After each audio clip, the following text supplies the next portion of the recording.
The message I'm here to share and reiterate is that American health is getting destroyed. It's being destroyed because of chronic illness. And if the current trends continue, if the graphs continue in the way that they're going, at best, we're going to face profound societal instability and decreased American competitiveness. And at worst, we're going to be looking at a genocidal level health collapse in our country and the world. Over the last 50 years in the United States, we have seen rapidly rising rates of chronic illnesses throughout the entire body, the body and the brain: infertility, obesity, type 2 diabetes and prediabetes, Alzheimer's, dementia, cancer, heart disease, stroke, autoimmune disease, migraines, mental illness, chronic pain, fatigue, congenital abnormalities, chronic liver disease, autism, and infant and maternal mortality, all going up. Americans live 8 fewer years compared to people in Japan or Switzerland, and life expectancy is going down. I took an oath to do no harm, but listen to these stats. We're not only doing harm, we're flagrantly allowing harm. While it sounds grim, there is very good news. We know why all of these diseases are going up, and we know how to fix it. Every disease I mentioned is caused by or worsened by metabolic dysfunction, a word that it is thrilling to hear being used around this table. Metabolic dysfunction is a fundamental distortion of our cellular biology. It stops our cells from making energy appropriately. According to the American College of Cardiology, metabolic dysfunction now affects 93.2% of American adults. This is quite literally the cellular draining of our life force.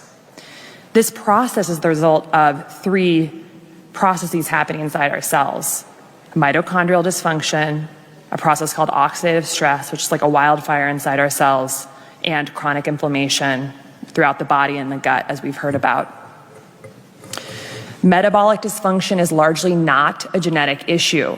It's caused by toxic American ultra-processed industrial food, toxic American chemicals, toxic American medications, and our toxic sedentary indoor lifestyles.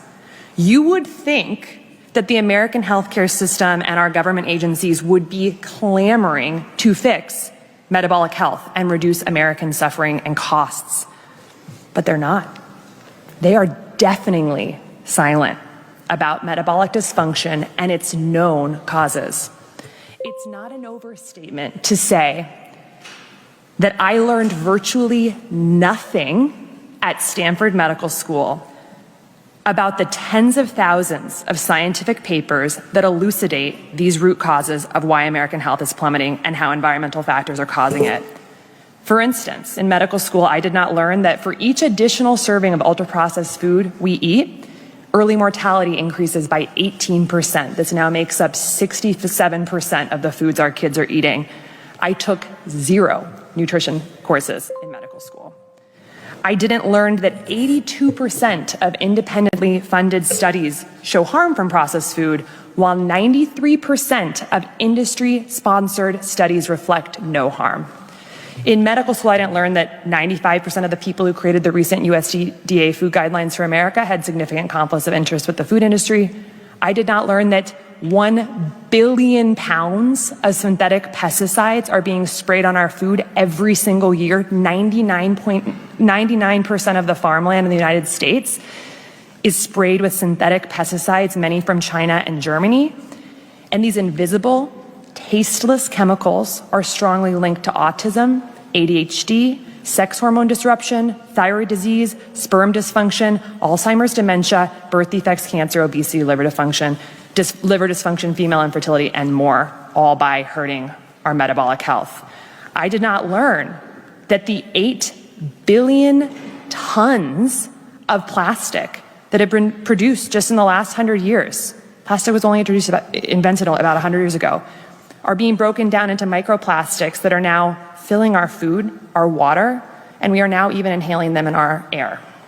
And that very recent research from just the past couple of months tells us that now about 0.5% of our brains by weight are now plastic. I didn't learn that there are more than 80,000 toxins that have entered our food, water, air, and homes by industry, many of which are banned in Europe, and they are known to alter our gene expression alter our microbiome composition and the lining of our gut, and disrupt our hormones. I didn't learn that heavy metals like aluminum and lead are present in our food, our baby formula, personal care products, our soil, and many of the mandated medications like vaccines, and that these metals are neurotoxic and inflammatory. I didn't learn that the average American walks a paltry 3,500 steps per day, even though we know, based on science and top journals, that simply walking 7,000 steps a day slashes by 40 to 60% our risk of Alzheimer's, dementia, type 2 diabetes, cancer, and obesity. I certainly did not learn that medical error and medications are the third leading cause of death in the United States. I didn't learn that just 5 nights of sleep deprivation can induce full-blown prediabetes. I learned nothing about sleep, and we're getting about 20% less sleep on average than we were 100 years ago. I didn't learn that American children are getting less time outdoors now than a maximum security prisoner.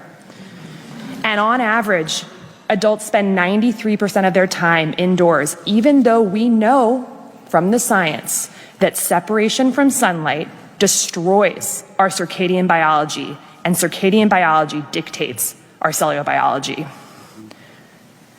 I didn't learn that professional organizations that we get our practice guideline from, like the American Diabetes Association and American Academy of Pediatrics, have taken tens of millions of dollars from Coke, Cadbury, processed food companies, and vaccine manufacturers like Moderna.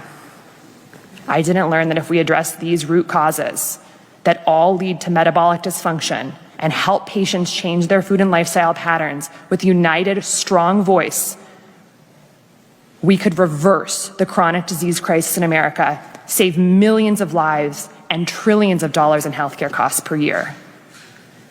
Instead, doctors are learning that the body is 100 separate parts, and we learn how to drug, we learn how to cut, and we learn how to bill. I'll close by saying that what we are dealing with here is so much more than a physical health crisis. This is a spiritual crisis. We